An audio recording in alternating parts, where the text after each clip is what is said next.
Uh, so I'm very pleased to be here today with the amazing composer Bruno Ruviaro, who's at Santa Clara University. And I have a few questions for him today. First, could you tell us about the formative influences on you as a composer at different stages of your career? Sure, sure. And first, thank you, Gavin, for making this time for us to chat. It's my pleasure as well to be in conversation with you. Uh, I wrote down some notes based on the questions you sent to me because it's interesting to reflect. I like to reflect a little bit beforehand as we engage in the conversation. And, when people ask me a question like this, I normally like to go all the way back to when I first started learning music, like more formally, having lessons. And I'm a pianist. I played piano all my life, but my very first musical instrument that I went to, learn in a conservatory was called a conservatory, but it was like in a small town, so it was very structured, but also very loose in a way. My first instrument was the electronic organ, and I'm sure you've seen pictures or one of those, electronic organs that are like a furniture size with two manuals, and there's like usually one octave pedal, and they come with all those colorful buttons for like choosing rhythms and changing timbres and things like that. And the reason I'm saying this is because I started learning music through that instrument.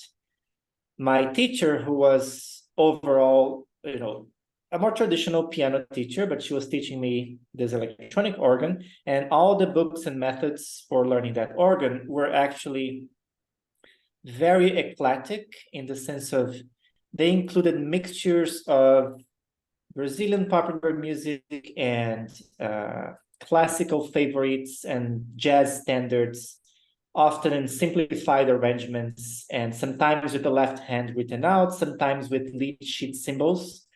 So it was not like a traditional classical piano student beginning for me. And I very much appreciate that now looking back, because I think what that did to me at the very outset of learning music was helping me see all types of music, and specifically classical music, at the same level as any other kind of music that I liked, whether it's Brazilian popular music or jazz or film music, things like that. And because I was learning, let's say, a Mozart sonata in a simplified arrangement through like chord symbols, I think that also, the word that came to me was like, maybe it's too strong of a word, but like desecrated classical music, but or like made classical music to show up to me, like I said, at the same level in a more casual way, as opposed to classical music showing up from a young age on a pedestal that people tend to learn that is above other things. Does that make sense? So that's my early formation. Later, I went on to study piano, and then I went into a more classical track of like practicing piano, following the usual more Eurocentric model of studying piano. But I think that early years never left me, and I think it allowed me to keep in my musical mind always like this interest and this curiosity by like putting things together or putting things apart, without necessarily holding this myth that classical music is superior to others, I suppose. So that was the very beginning. Later on, I went to university. I basically follow a very like formal track of composer training. I went to university in Brazil. For my undergraduate, I did piano and composition. And later I went to the United States for master's and doctoral degrees. And throughout all those years, I guess it's fair to say that I had a pretty much standard education, in the sense of like studying 20th century Western new music, and studying that tradition of composition that flows from that way of looking at music. But in a way, fast forward like 10 years after my 10 years of working as a professor at Santa Clara University, lots changing in my mind. I think I've been, in a way, like to make a long story short, trying to reconnect with those early years and maybe shed some of those layers of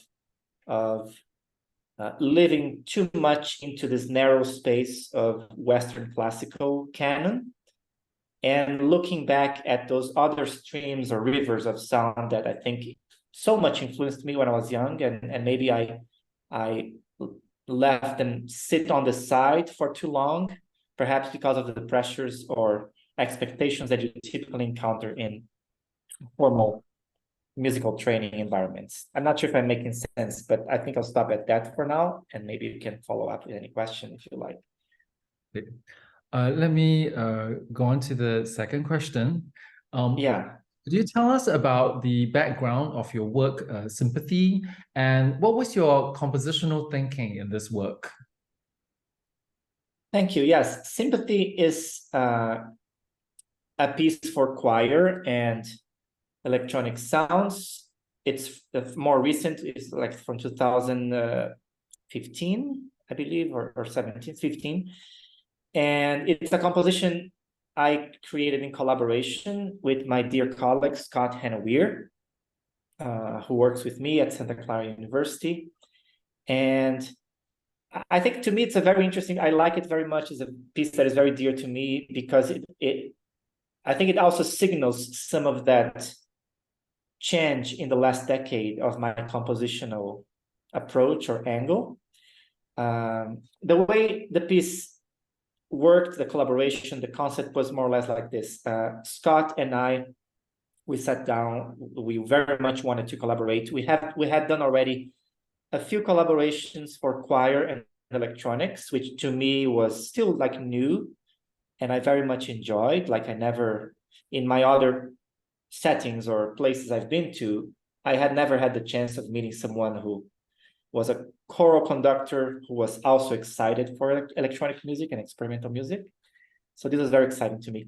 So Scott and I sat down to continue our collaboration, say, hey, let's do one more piece. We had a concert ahead, and we wanted to do one more piece, mixing my expertise and his expertise together. So we arrived at this poem by the American poet Paul Laurence Dunbar from the poem was from 1899. And the poem is I Know Why the Caged Bird Sings. And it basically brought to us the theme, the images that helped us think through the entire composition. For quick background, the line, I know why the caged bird sings, also became a lot more famous because the other American poet and activist, Maya Angelou, borrowed that image and that phrase, made a new poem out of it, and wrote a memoir inspired by that early image from the 19th century poem by Dunbar. So that's a kind of a famous poem in American literature.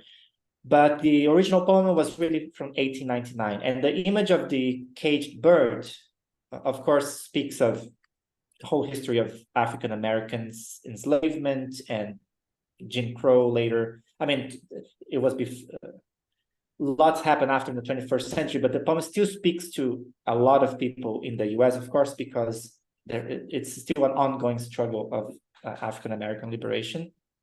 And the poem is bringing very vivid images through the idea of the caged bird. And Scott and I, as you know, we are two white men engaging with this text. So we saw this engagement as an act of solidarity and allyship, bringing this theme to the choral and electronic music setting, to Santa Clara University, to the audiences for the concert we were putting this concert on. So Scott created all the choral setting for the piece. He wrote down what the choir does, the notes, the harmonies, and everything. And I created all the electronics and the kind of theatrical concept of how the electronics are delivered. all of that electronic part, which is really like a big deal in the piece, comes from this idea of the caged bird. So in a short, what happens is, of course, you can link to the piece and people can go watch the video, which is going to make a lot more sense. But basically, the whole piece depicts the acoustic voice of the choir. There's also a soloist. And the acoustic voice gradually gets captured, so to speak, as a recording. And so the singers eventually stop singing towards the end of the piece. And the only way we hear their voices is through recordings that we've done beforehand in studio. So that act of capturing from the acoustic into the device, the digital, is kind of a way of reading this idea of the caging of a bird. And that happens with all of the choir. They are singing, their choir parts towards the end.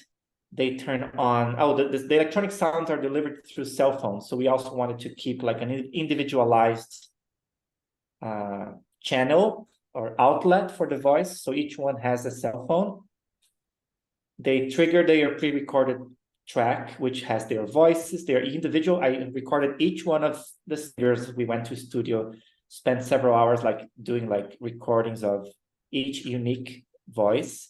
And I made some extra additions with synthesized sounds and bird sounds and things like that. So each one has one track that is personal. They trigger that on the cell phone. And that's the moment when their singing crossfades and the singing moves away from acoustic into the cell phone playback. The same thing happens with the soloist. The first solo in the beginning of the piece is the soloist singing the melody, the first melody. Towards the end, she no longer sings, but instead she turns on a recording of her last solo coming through a little Bluetooth speaker. So that's another image of the caging or the capturing of the voice.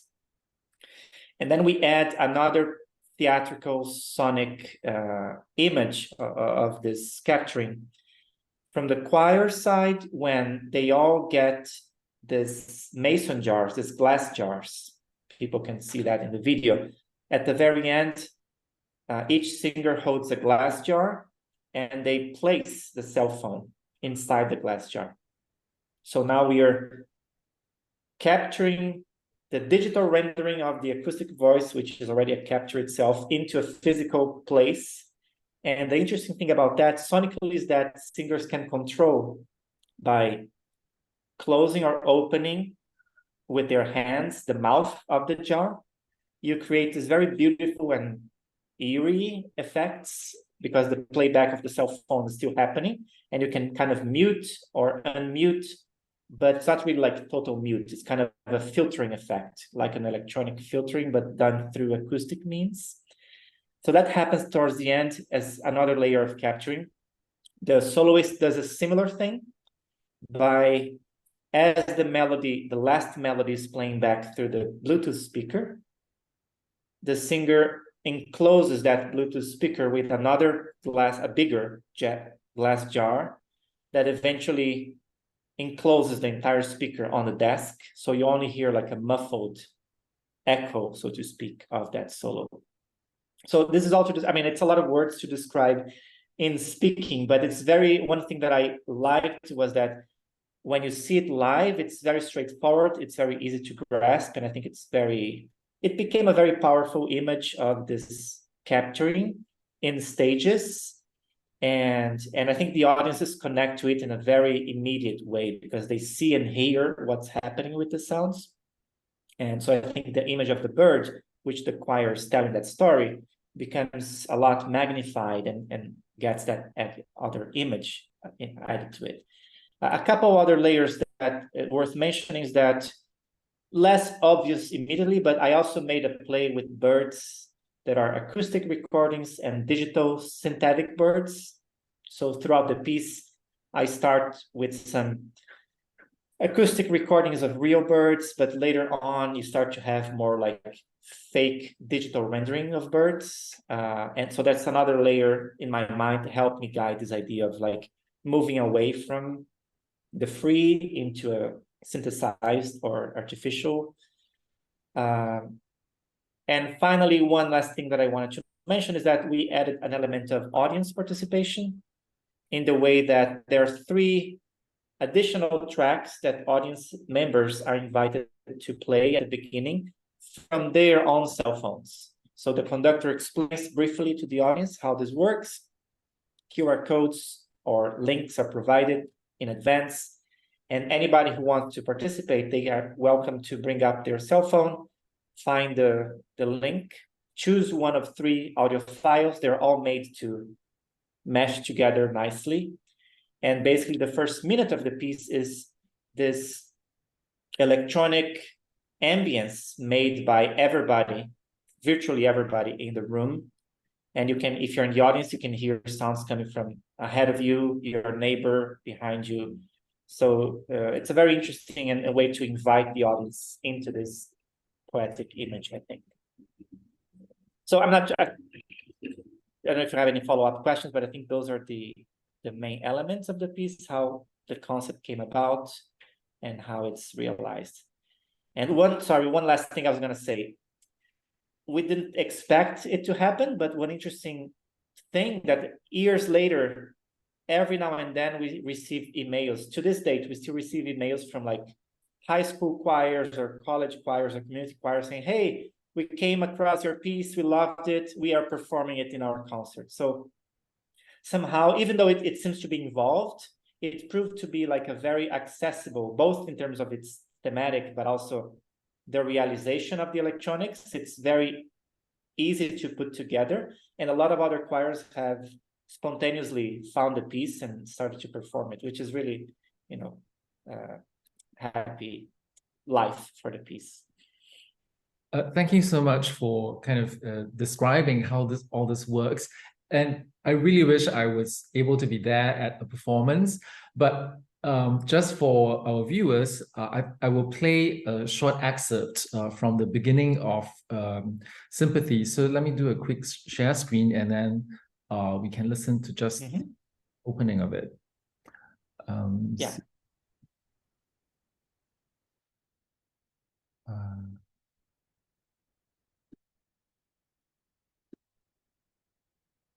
Okay. Sympathy.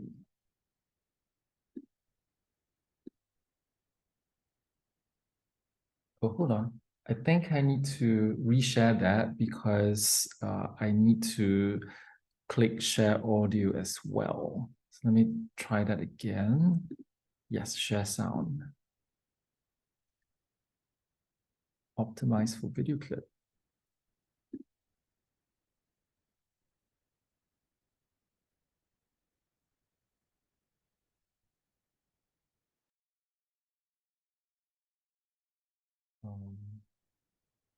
And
So viewers who are interested in seeing listening to the whole piece, for those viewers, you can look at the under the description for this YouTube video, and then the link will be there. Let's move on to my next question. Could you tell us about the background of Postudos, and what was your compositional thinking in this work? Sure. So Postudos, or interestingly, Postudos was composed about, within the same years, or in the same years, or approximately the same time as Sympathy. And it's a collection of pieces for piano solo. There are 12 pieces. I use the word postudos, which may remind people of the word etudes for piano. So they're like studies for piano. I'm a pianist myself, and I always enjoyed, as a pianist, the idea of piano etudes, pieces that are supposedly, challenging. They pick up one challenge or two technical or musical challenges of the instrument, and they zoom into that challenge, and the pianist, has to practice and try to become good at it, at that particular challenge. And there are, of course, more boring studies out there, but there's also some very beautiful studies. Pianists will know, of course, Chopin is famous for having, really beautiful piano etudes. They're really beautiful to listen to, not just to play. Excuse me. So, and the word postudo is from a Brazilian poem by Augusto de Campos. Augusto de Campos is a very famous Brazilian poet and writer, and he was part of the so-called concrete poetry movement in the 50s and 60s. And if you want, I can provide you with the link to the poem. Maybe that can go along the link to the music later. But basically, this idea of postudo in Portuguese, this means post everything. Tudo means everything.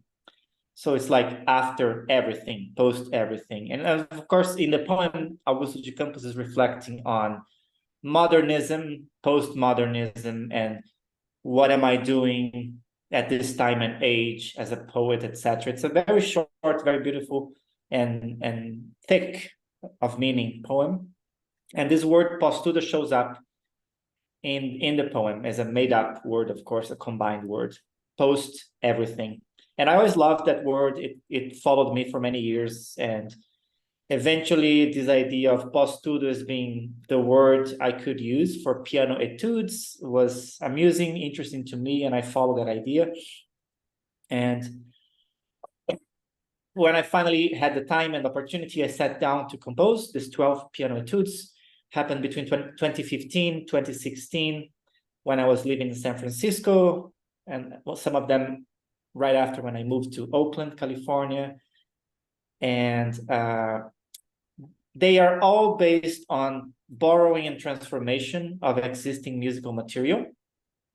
And it's something that I always have been fascinated about and always try to do in a way or another in a lot of my music, which is, what happens if I borrow this one or two or this number of musical materials or elements? And when I say that, it could be a lot of things. It could be the more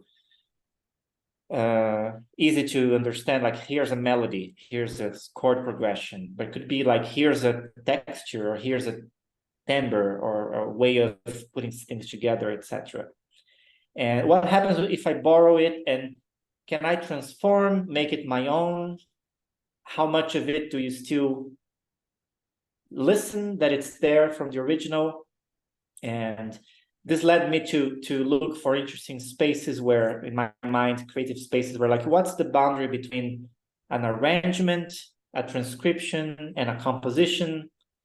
Why do we think that originality remains only in the original composition side of things, and how can something be in the middle, original, a composition, but there's also something there that is not yours. And I always, love to think about these questions of authorship, and I'm a big critic of copyright law, for example. I've been for ages reading it, not as a lawyer, I'm not a lawyer, but as a musician. It always bothered me that some parts of our society try to codify so strictly what is what in music, to the point of assigning authorship to specific sequence of sounds, and that bothers me at a fundamental level. And I think as a composer, I think Posturas is also a way of reacting to that and saying, hey, there's more between the earth and the sky than copyright law might think, right? And of course, lots of people know that, so I'm not saying anything new. It's just my little contribution, I think, to the conversation. So essentially, out of these 12 pieces, people can watch on YouTube. At the very end, there's some pieces on YouTube with the score. At the end of each score, I list the origin, the source of the piece. About half of them come from Brazilian popular songs. Another half comes from classical sources, for example, Bach or Ravel or other Mauricio Cago, like a more modernist composer. But every piece, except one that is a little different in the middle, but every piece has something there that is one or more sources. And they show up either sometimes very recognizable and sometimes very much like submerged and not recognizable, unless you care to go look into the score and analyze. Some people like to do that, but they're all there. And so that's what the piece is about, the whole collection is about. And I think it's also been, like I've been saying, out of the few decades of me making music, this piece to me was also a way of kind of shedding or processing or undoing some layers of some of that, what I call sometimes ideological muck of the ages, of like certain ways of thinking or creating boundaries that I was no longer happy with. And this piece freed me to explore, again, those early years of my electronic organ musical experience of like playing with bricks and musical styles in a more free way. So that's how that piece, I think, happened to me. And there's the recording of all the 12, and there's a good friend of mine, pianist here in Brazil, who's been playing several of those. And a lot of them happened through a lot of improvisation, just to give a little more insight into the making of them. Sometimes I would just sit down at the piano and start with an idea, let's say a Brazilian bossa nova song, and I would play it in 5 different ways. And each time I would go into a different corner, isolate a portion of it, create new layers.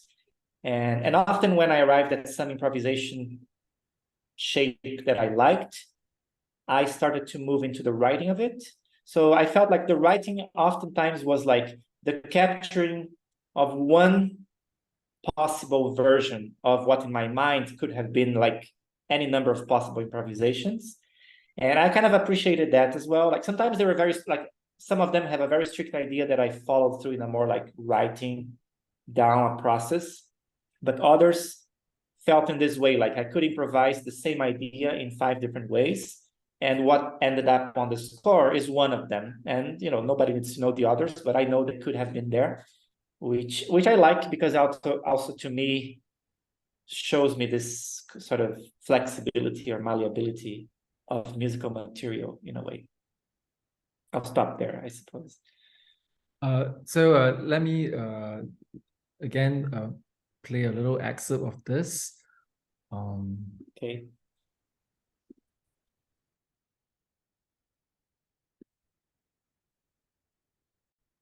Oh, I need to click share audio, so I need to do that again. Okay. Oh, it's As you're doing that, I'll just mention that this particular one you're about to play comes from a really famous song by Tom Jobim, big Brazilian composer, famously known for, in the types of bossa nova. So this piece is basically a song, a Brazilian song, reworked into this whole piano writing there.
I just love the harmonies in this. Thank you. I was on mute, but I was singing along with the melody because it's just so. I mean, I know this song so well, but yeah, I don't know if I'm curious, like how this. You mentioned the harmony, like it's of course there's some jazzy aspects to it, but I don't know if it suggests any outside thing to you there or not. Does it? Or maybe it's just a thing by itself. I don't know. You mean, do I discern the jazz elements? Well, I wonder if to you it sounds just like a self-contained piece, or if there's any suggestion of like something that is a source from something that is from outside. Do you know what I mean? Like, Oh, well, it sounded like a combination of jazz and late romantic and maybe a little bit of Berg in there as well. That's how it came across to me. So it was really yeah, good. yeah. Well, thank you. Yeah. Uh, Cool. Let me move on to my next question. Could you tell us about the background of Schlock and what is your compositional thinking with this group? Yes, thank you. Yeah. SCLORC is the Santa Clara Laptop Orchestra, which we write the acronym in this funny way, SCLORK.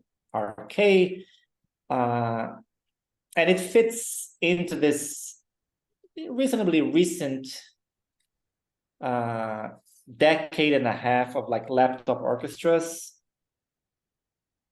in not just in the United States, but there's many universities in the United States because you need some funding and support to be able to make it happen. But basically, the idea is a bunch of people playing electronic music together through laptops. So of course, even laptops, it made a lot of sense in 2000, 2005. Even today, the word laptop might be starting to sound a little like old-fashioned. And indeed, some orchestra, I mean, the word orchestra, of course, does sound old-fashioned, but I think the whole point to me, naming aside, is the idea of playing electronic music live together with other people.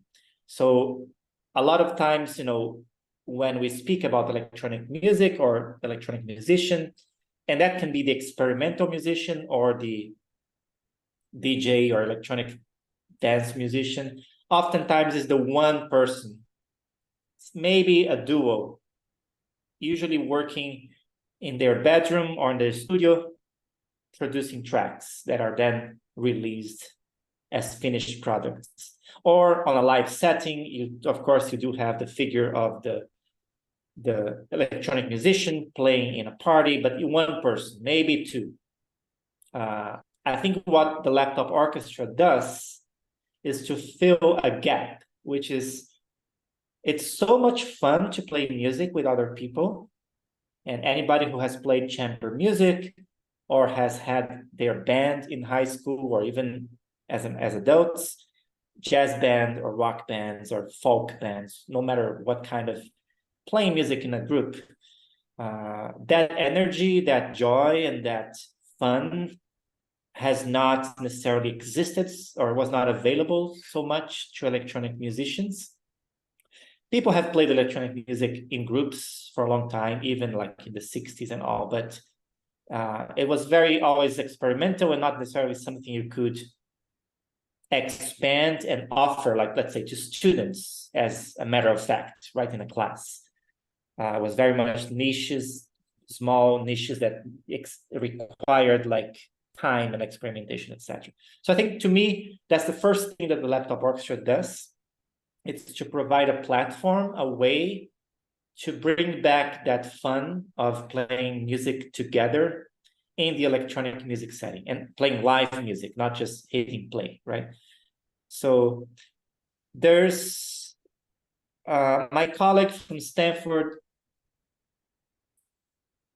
Ge Wang, whom created the Stanford Laptop Orchestra. I played with that orchestra. I made a piece for them early on before I created my own orchestra. And I remember him saying, other people also in papers writing about laptop orchestras being kind of a mix of three different things: a classroom, a lab, and an actual music ensemble. And a classroom, of course, because in the university setting, it often happens as a class, as a course that students sign up. Usually nobody has any idea what they're going to do because it's so unusual. But it's a class. You go there and you're going to learn how to make things happen, to make music. And you learn programming, you learn sound design, you learn a bunch of audio things, theories, and practices to make stuff happen. So that's a fun thing in itself, what you learn how in the classroom. It's also a lab in the sense of like a lot of things are experimental and you have to try it out. And given the right conditions, people can come in and try things in a very interdisciplinary ways. And I'm thinking of lab, both in the more traditional sense. Hey, someone wants to try to build a new musical instrument that involves, like, sensors and sound design, etc. So like you really can build something new or experimental and see if it works.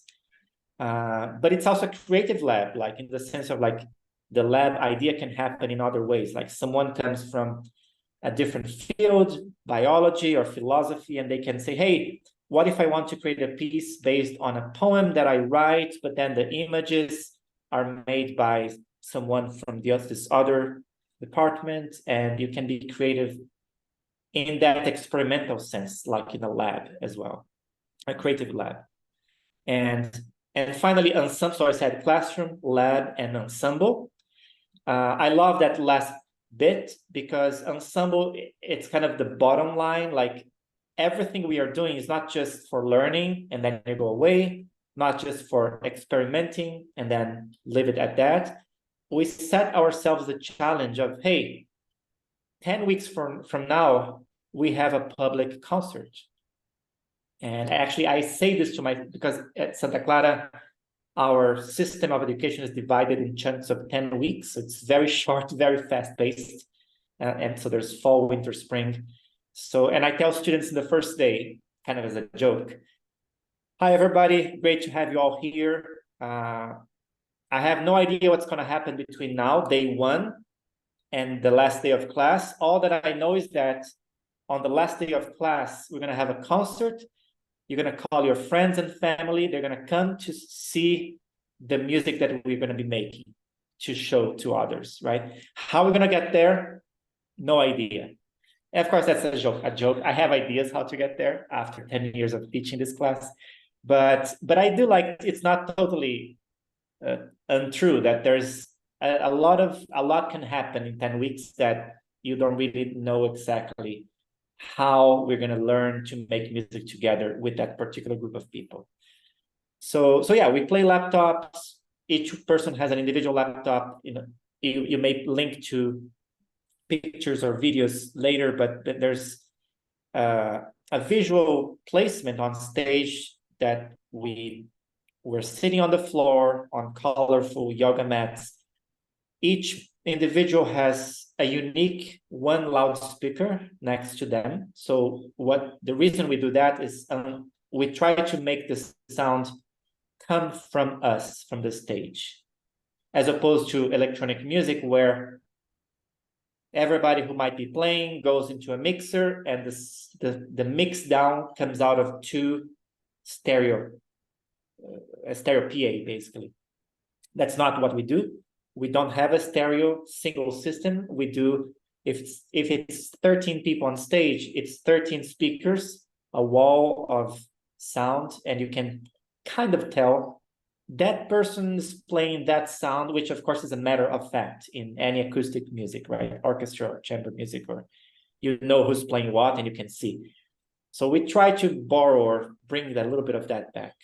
And in Sklark, people do lots of different ways in other laptop orchestras. In Sklark, I kind of went down the route of doing live coding. That's my preferred method of teaching and learning with people, which is basically I teach them the language called Super Collider.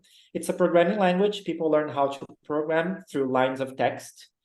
And as you learn how to do it, you learn how to produce sounds, which can be synthetic sounds, sine waves, sawtooth waves, or samples that you bring, like wave files that you, like samples in the literal sense of like sampling from a song.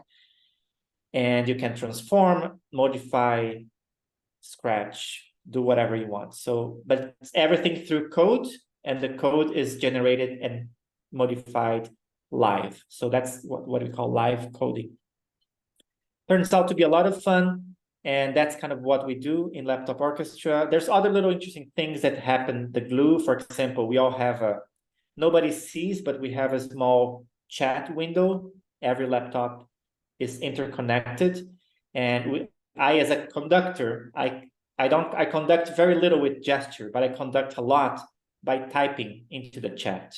And I can be typing specific music instructions, or I can type my silly jokes that people who have been in my classes know I'm famous for. And things start to become alive when people take ownership of the chat, and it starts to become alive without me as the conductor, as this sort of hierarchical thing. And then the group takes ownership of the piece. And often I encourage people to say, hey, any one of you can jump into the chat and suggest directions for the piece if we are improvising, for example, right? So someone can say through the chat, I really like that bass sound that is happening. Can we have more of that? And then the other person who is doing the bass sound, sure. And then they maybe do more of it. And I can choose to be hands off as the conductor and let the ensemble self-direct, which is very interesting and very unique to me. So that's another interesting feature of the Laptop Orchestra, the way I try to make it happen. And the aspect of coding also allows for like music information sharing in a very molecular way. Like I said, if someone says, I really like that bass sound, who's making it? And the other player on the other side of the stage says, hey, I'm making the bass sound. Here's the code. Through the chat, we can share the snippet of code who is making the bass sound or whatever sound. And then the other player can say, that's great, I'm going to do it too. And then they can copy paste. And like in a split of a second, sounds can kind of magically distribute, or imitation can happen, variations can happen through this sort of spreading of code. that nobody sees really except us, but you can totally hear it. It's like when something, hey, how come they all are making into this unison of that bird sound or whatever, right? It's because someone shared a code, everybody liked it, and it may happen that the orchestra steers into a direction through this code sharing, which to me is also a lot of fun and has a lot of potential. And so there's lots, I could go on, there's lots of interesting technical, philosophical questions that the laptop orchestra brings to it as an ensemble. But I think one other thing that I want to say that to me is also the big picture, why I'm so excited about the laptop orchestra. I kind of already mentioned, I'm not necessarily a composer in it. I'm more of a facilitator.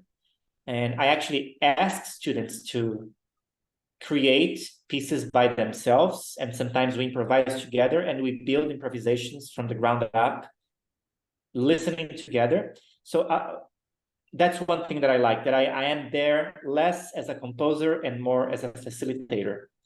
A facilitator of what? I've come to learn myself.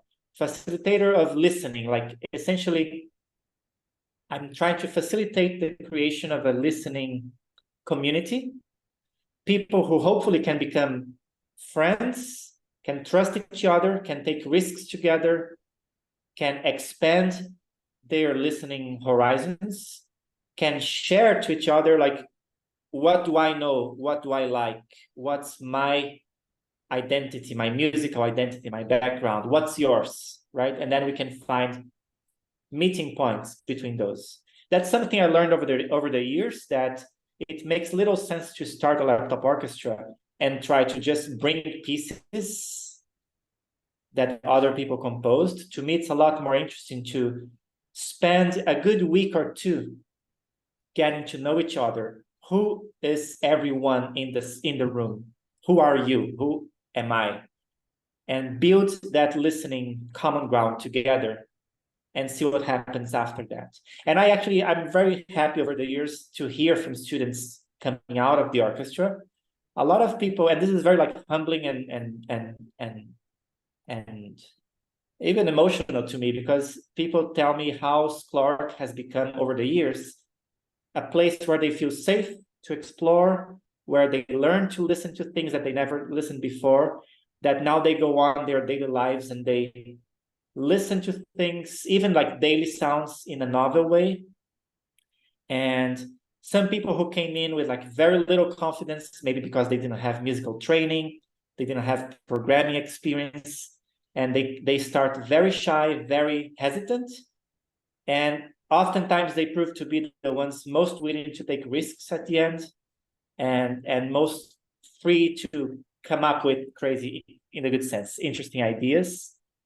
So I think like the building of that community, I've learned it's maybe the whole point. It's a community of listening, and the laptops are just a vehicle in a way. So to close that long story, I think this also shows to me how I moved away from that concept of like the composer composing a work of art with capital letters. I moved away from that space, towards this place of like creating spaces for making music where people can learn how to listen to each other basically together. I think that's where I am now, and why the laptop orchestra is so much like of a vibrant space to me that I love. And we can just see a short excerpt. So let me do a share screen.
So let me move on to some general questions.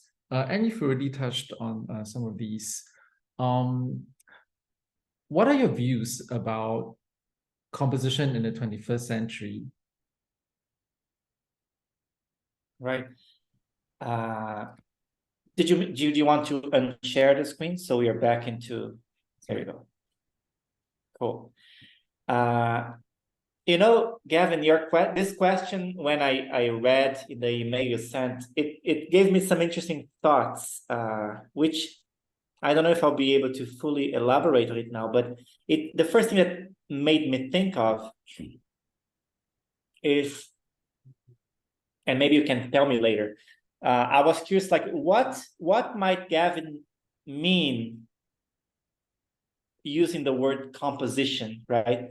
And what that made me think is that I think I've seen happening, and I'm glad it's happening. It's a kind of a de-universalization of the word composition, and I'll try to explain what I mean by that. I think for a long time, certainly in my formative years, like in the school and conservatory university setting, I think the word composer, the idea of composition, have always carried a pretense to universality, in the sense of like that essentially hid or tried to hide a fundamental Eurocentricity and whiteness in that particular type of music, but it was sold as universal and timeless.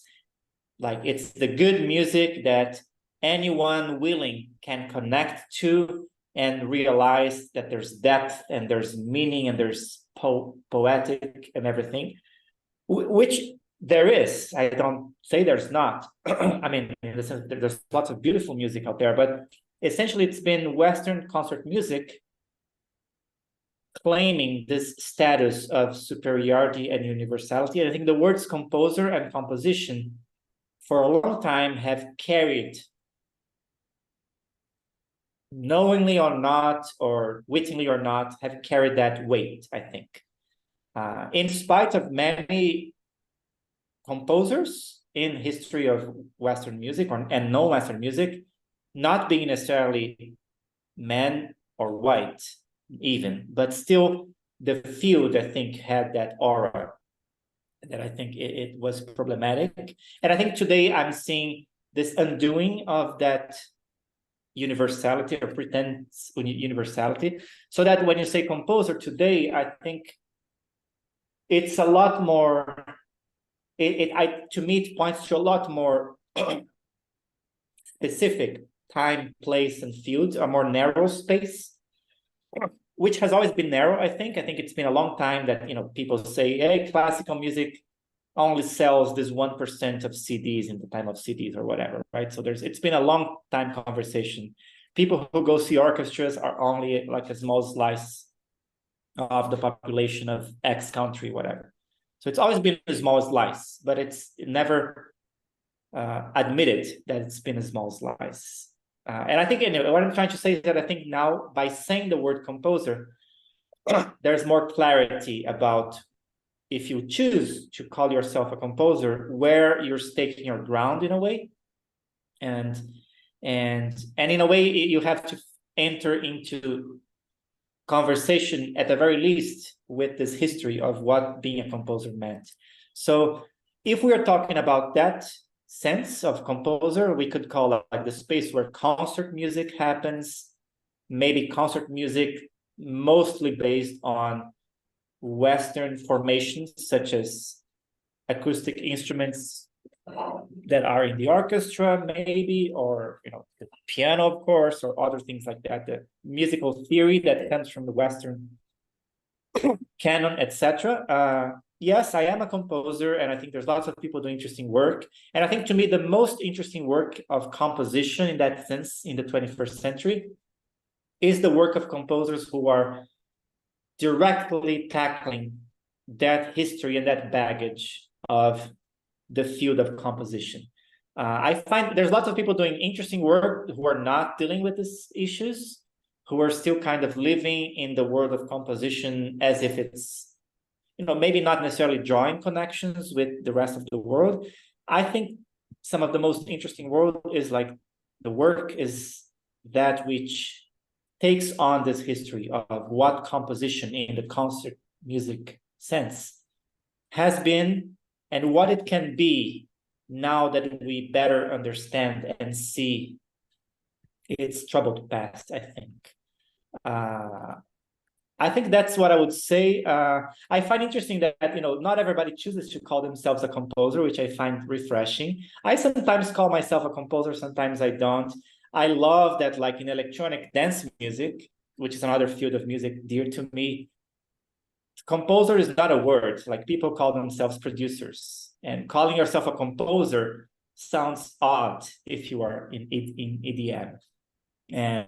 And there's lots of overlap. Like if you're into film music, yes, some people call themselves composers, but it's interesting. The word itself, I think it's now up in the air, and it's a good time for composers to think about what it means to put yourself into that history and how your music will actually engage with that and where will it go from now on.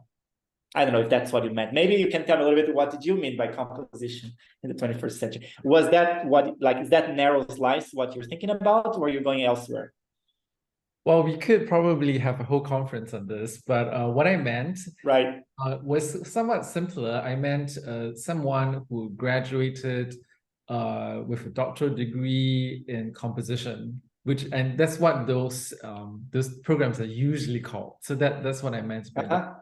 But that's what I did in mind. It was more of a sort of like university doctoral program kind of composition in that sense. But I appreciate the way that you think about this. We have time for maybe a final question. And my question is, what role does your identity as a Brazilian composer play in your creative work?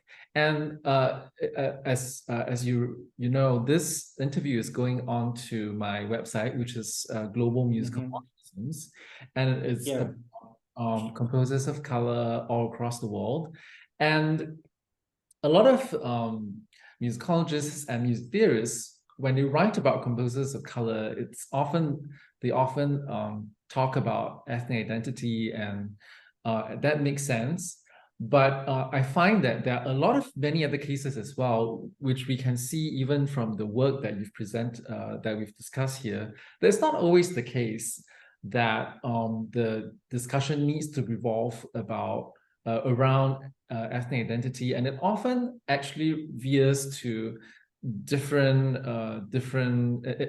directions. So I'm interested to know about your thoughts on this subject.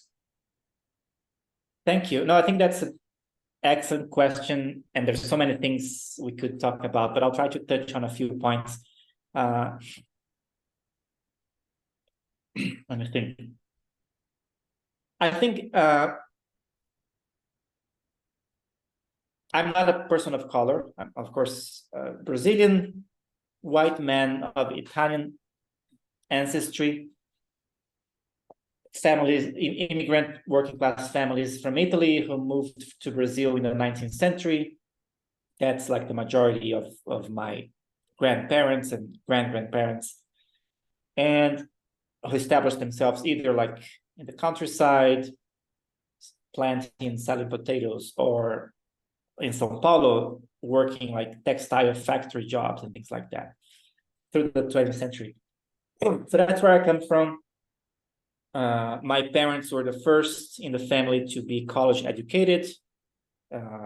And I'm sort of second generation in that sense, going to college and doing things in college.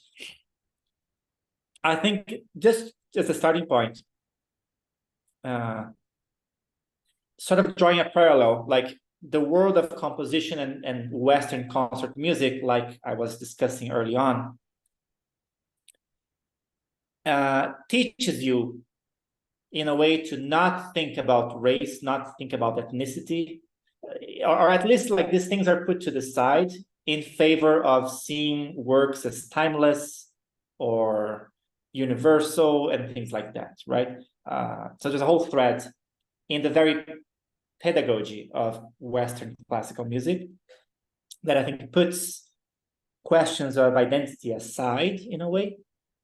And I think the same happens for someone like me, a white man learning classical music.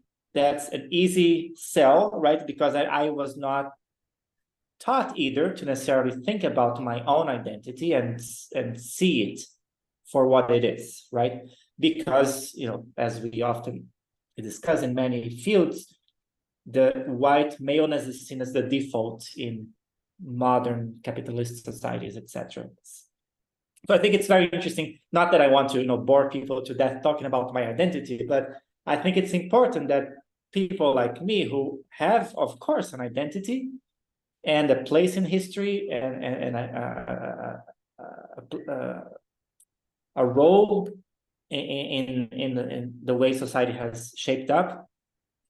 The very fact that I recognize this identity and I try to look at it, understand it, reflect upon it, I think itself is a necessary and healthy step, as opposed to simply pretending it does not exist, right? So in the last 10 years or so, I think, like I said, again, in parallel with the other processes of musical composition I told you, I think it's all together. I've been more and more trying to think about my identity, my place in society today, the place my ancestors had in society, how we came about, and how I can enter in solidarity with other people of other identities who will have needs and struggles and desires very different than mine. So I think like recognizing who am I in this ecosystem is the very first step, right? So, and I think that has been showing up in the music in very obvious ways, sometimes less obvious, I think, but as we discussed, maybe the posturas was a more obvious way where I was trying to understand where do I come from musically, right? And that was sort of happening in the music through my Brazilian popular music roots, classical music roots, and everything tried to mesh together in a way that made sense to me. So I think that's one way I think that identity definitely plays a role. It has been playing more and more of a role in my compositional practice, in my pedagogical practice.